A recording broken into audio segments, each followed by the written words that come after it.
everyone, thank you for joining us today. My name is Ria Staples and I'm the Sector Manager for Protective Services for Pearson. It's been a little while since we had a security sector update, so there's a few things to go through, both for updates from Pearson's perspective, but also from the DfE, Ofqual and the SIA. So just looking at the agenda for today, I'll go through protective services as a sector because that's a relatively new name for the sector.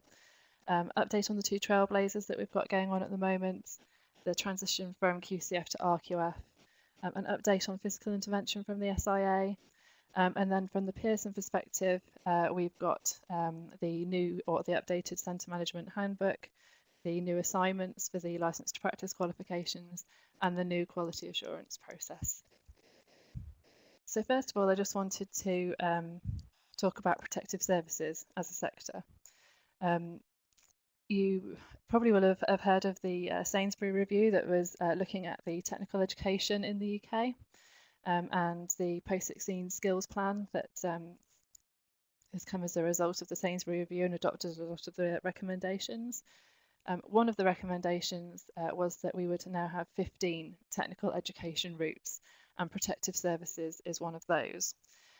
Protective services covers security. It also covers things like the police service, fire service, Coast Guard, the armed services, so things that we've traditionally called public services within Pearson.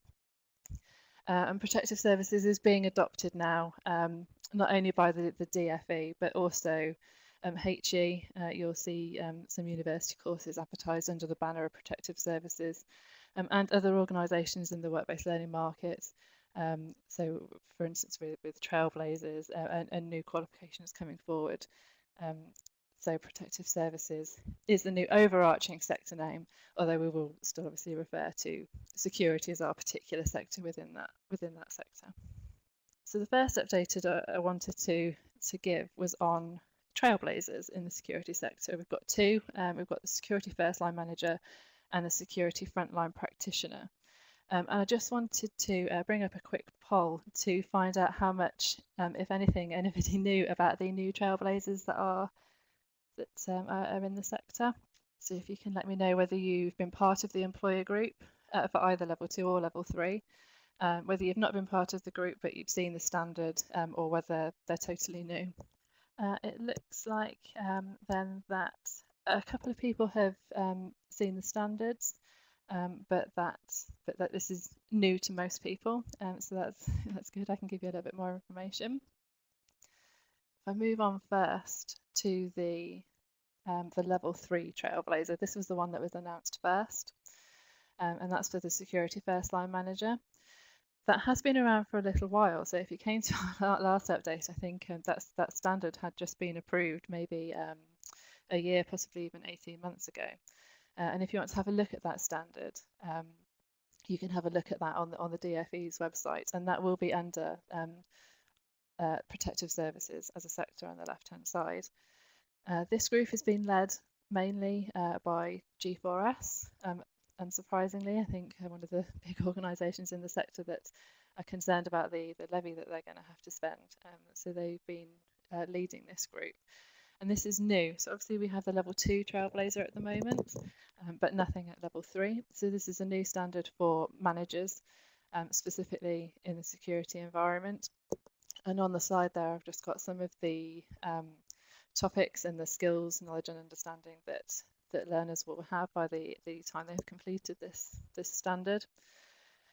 It has been in development for quite some time, and although the standard is approved, we're still actually waiting for the assessment plan to be approved. That is still in draft, and I think it's been through various iterations.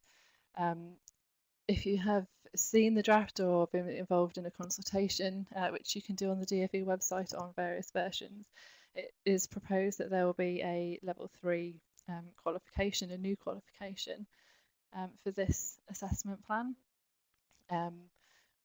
But that's still to be agreed. Obviously, that would be something that we as Pearson would be looking to develop should that go ahead with the qualification as part of the standard. Like I say, it has been going on for some time, so we wait to see what will happen with that.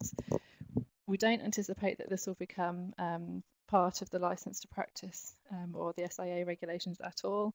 This will remain outside of that and will purely be as an apprenticeship standard. So obviously I think the predicted take-up on the level 3 at the moment is limited. We still expect the level 2 license linked and the level 3 CP qualification to be the main qualification in this sector. Moving on to level 2 for the frontline security practitioner.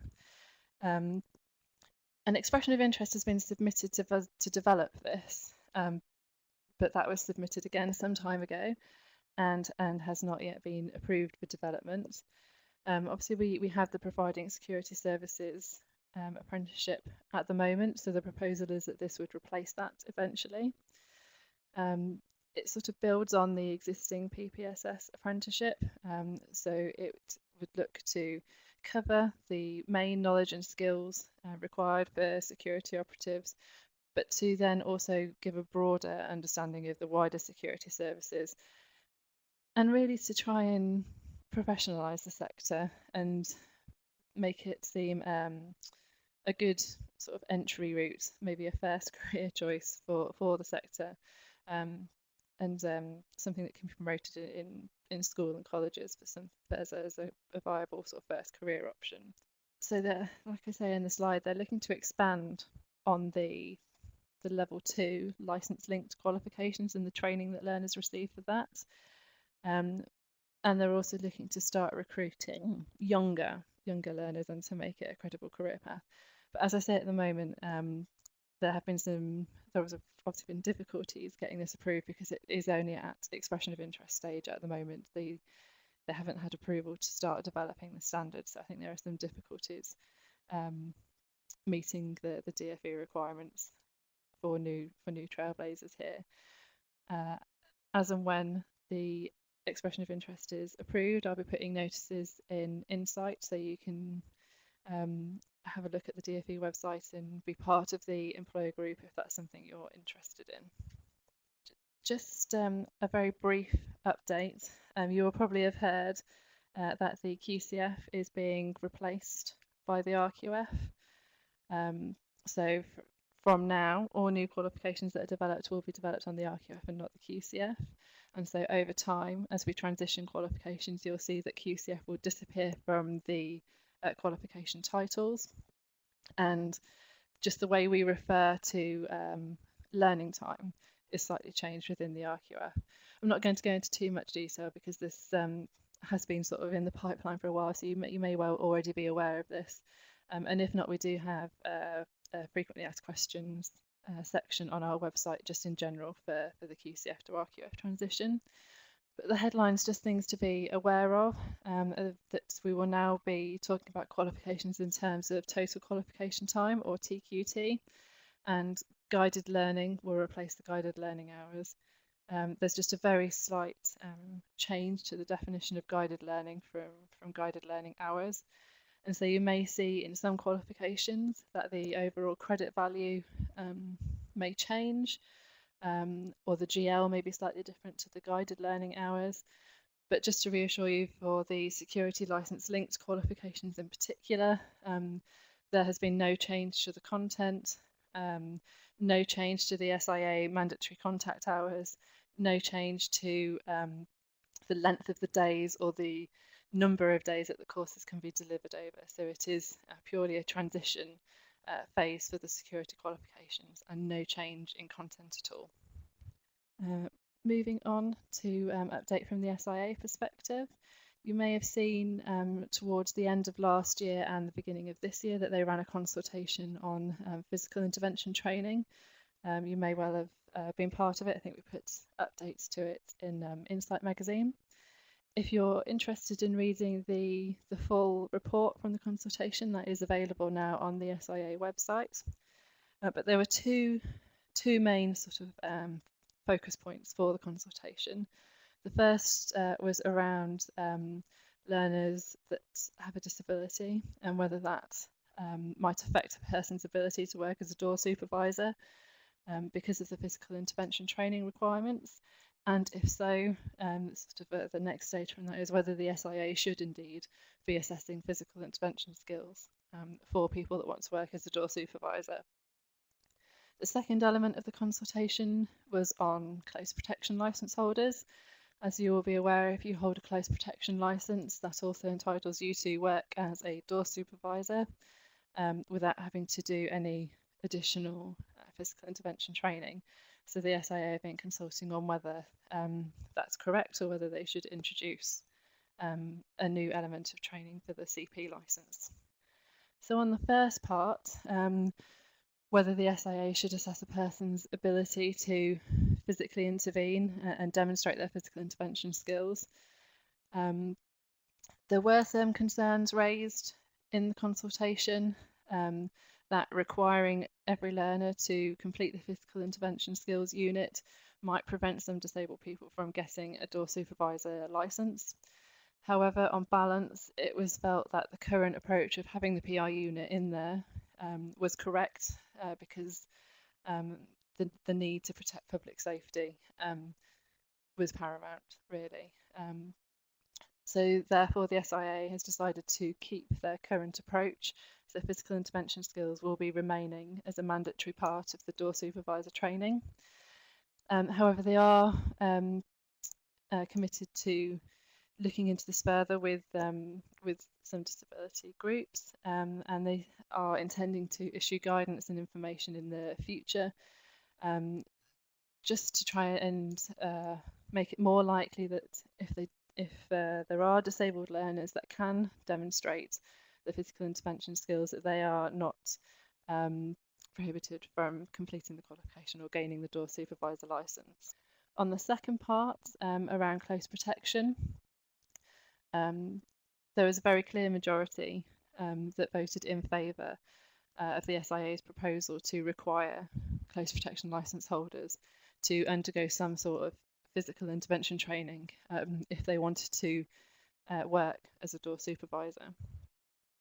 At the moment, we're waiting for the SIA to direct us on how they want to implement this requirement. So if we do have any information on this, or as and when we get that from the SIA, obviously we will be sharing this with you. The most obvious suggestion at the moment is to use the upskilling qualification and require CP licence holders to complete the upskilling qualification if they wish to also apply for a door supervisor licence. The other option would be to develop something new, either training or qualification, but at the moment that's with the SIA to make a decision on. I think the easiest and quickest way to implement it would be the upskilling qualification. But as I say, as we get any information through from the SIA, we'll be sharing that with you, both via the website and via the Insight monthly magazine. The next section I just briefly wanted to make you aware of was the update to the Security Centre Management Handbook. That has been updated for this month and will be available on the website, both from the qualification pages and from the secure test area of the website. It contains all the information about the new quality assurance processes that we're introducing, which we're going to go through later in this session. And there's also more direction and guidance, particularly around running tests. So please do make sure you log on and make sure you have the updated version of the Centre Management Handbook, and you update yourself particularly around the administering of the tests. On to the assignments that we offer. So for the licence linked qualifications, we currently have the mandatory assignment for the PI unit, for the physical intervention skills unit, the exemplar assignments for CCTV, and also for the 2 close protection units. So we've been working with the assessment team and the SV team to revise the assignments and been taking on board your feedback, and we will be going through those in a second. The PI unit, that assignment remains mandatory, so you must use that as is.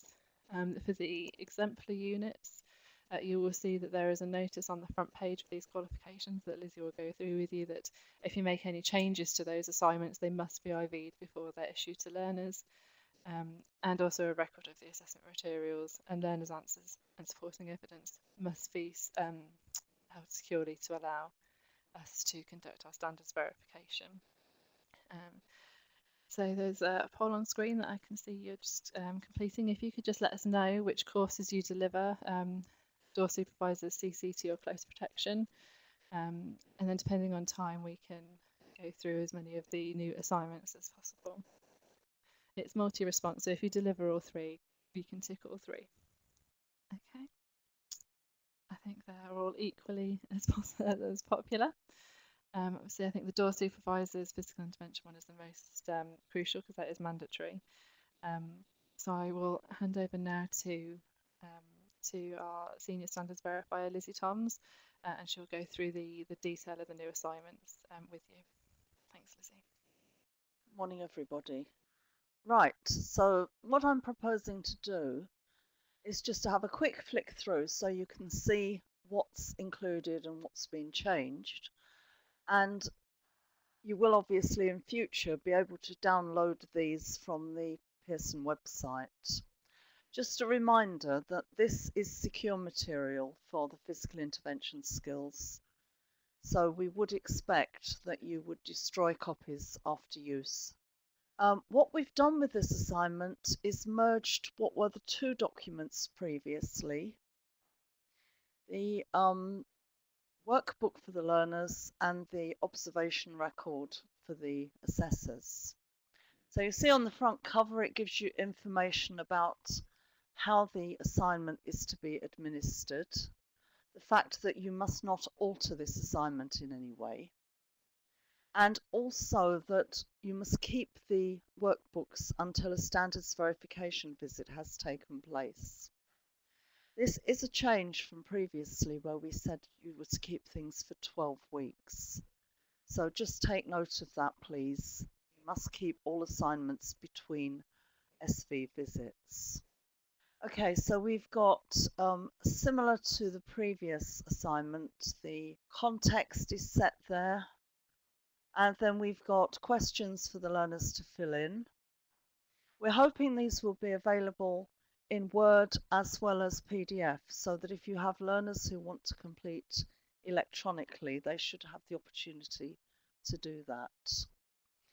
So the learning outcomes 1, 2 and 5 are covered by questions that the learner will complete.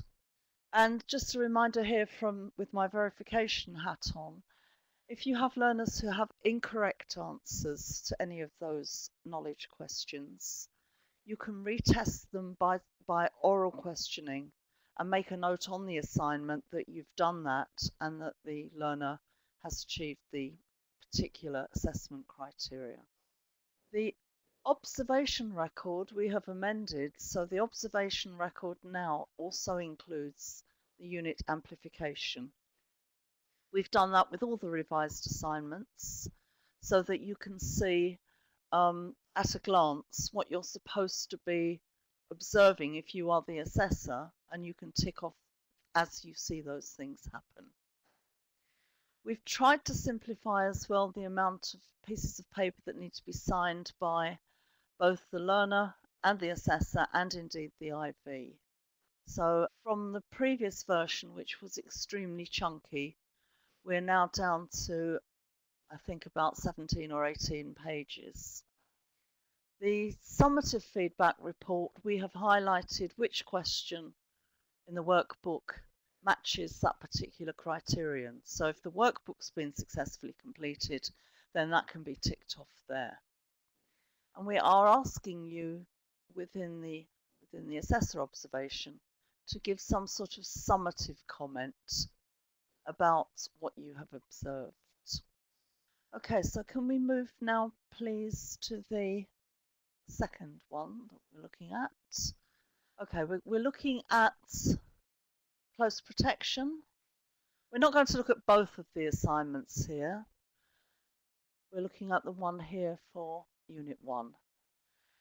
So with close protection, as Ria said when she introduced them, this is an exemplar assignment. It's a Pearson approved assignment. So if you use it as it stands, you do not need to internally verify it. If you want to change it, you can, but then you do need to have an internal verification to confirm it meets requirements. You'll see what we've done here is that we've actually given workbook questions for all the knowledge outcomes. So it covers learning outcomes 1, 2, 3, 4, 5, 6. Again, we're hoping these will be available both as PDF and as Word documents, so that if learners want to complete electronically, they've got that option. The observation record, if we go to the end of the assignment, again, we have included in there the relevant amplification from the unit. We have also included in there and highlighted, as you can see in red, the additional evidence that we would expect to see when we come to do verification that will support the assessor's observation. So an observation by itself isn't really sufficient. We are looking for additional evidence to go with that. So you can see this is learning outcome 7, that's the observation, and the additional evidence highlighted throughout. Okay, shall we move on to the CCTV then, please? Again, same format. So we've got some workbook questions and the observation of the practical performance. With CCTV, we have extended the workbook section to cover learning outcome 1, which was previously covered by a discussion. So we've now got our, as usual, our context, we've got our workbook questions, and then we've got our assessor observation. And as with the previous one, the assessor observation includes details of additional evidence that we would probably expect to see for verification purposes. So you'll be able to download these and have a good look at them.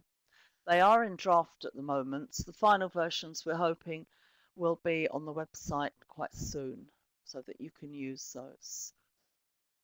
And again, if you change anything on this assignment, you will need to internally verify it to confirm that it's fit for purpose for your learners. Okay, well, let's move on from there then, and we're going to have a look now at the new quality assurance model. You will be aware that until now, the SIA qualifications and the other BTEC security qualifications have come under the BTEC verification model.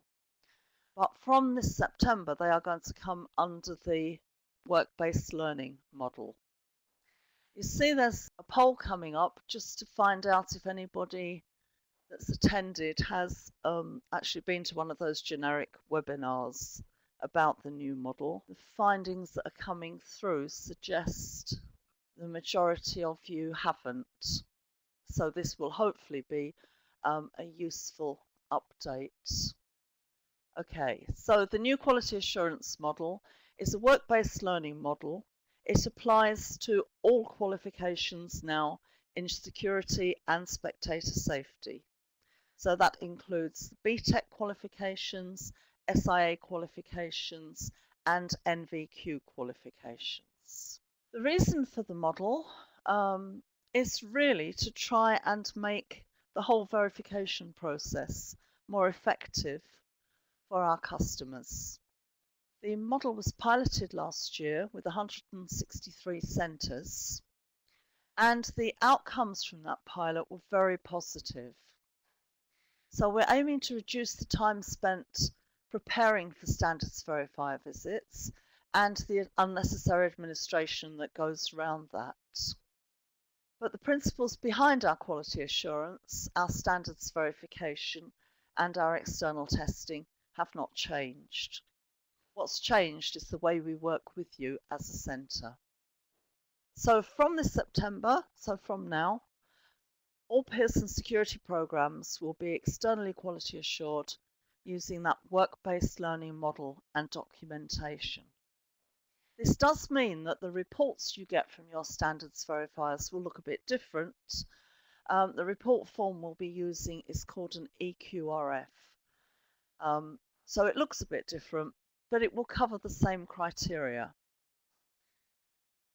All our programs will be using that form. Where possible as well, we're looking to appoint one standards verifier to report across all the Pearson security programs that you offer.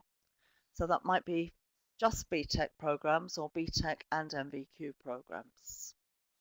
The new model has a 4-stage process. So the first stage, which will be happening shortly, is that you as a centre will be invited to complete a self-assessment.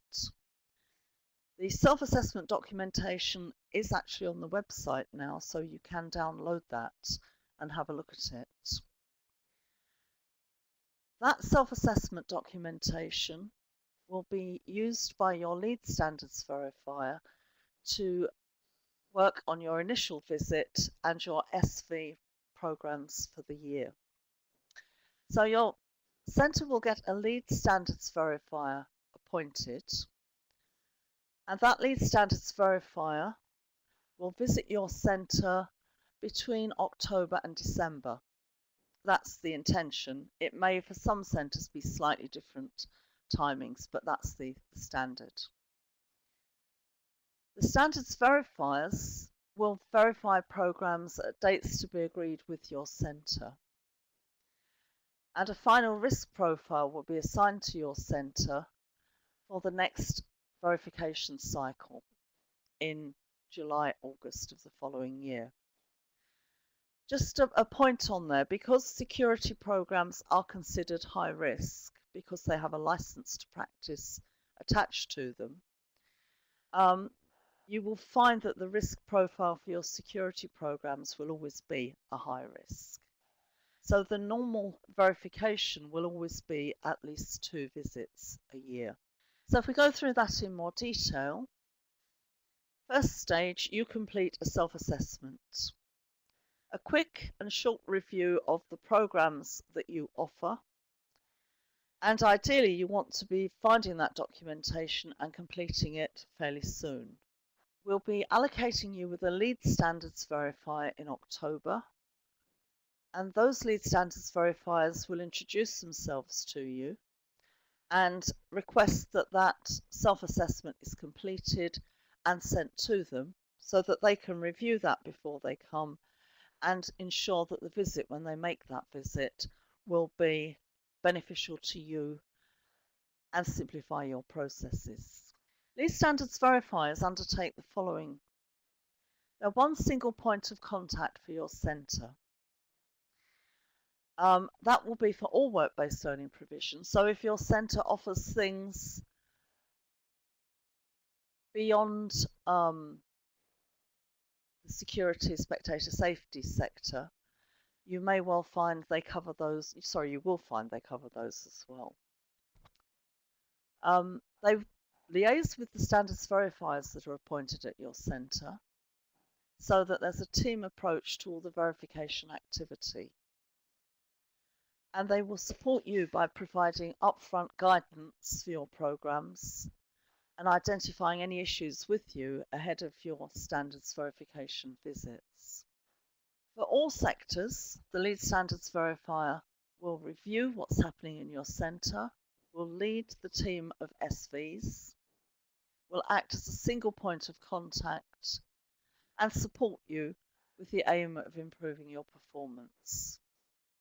The lead standards verifier should make a visit to your centre before December, though hopefully as early as possible for security centres, because we do appreciate with roll-on, roll-off programmes, having continuous availability of certification is important. After the lead standards verifier visit, you will receive a report, and this will include the findings, good practice, and any actions that you should be taking to improve your quality. The aim of this is to identify any risks to certification and to work with you to minimise any potential risks. Your security SVs will review direct claims status at each visit.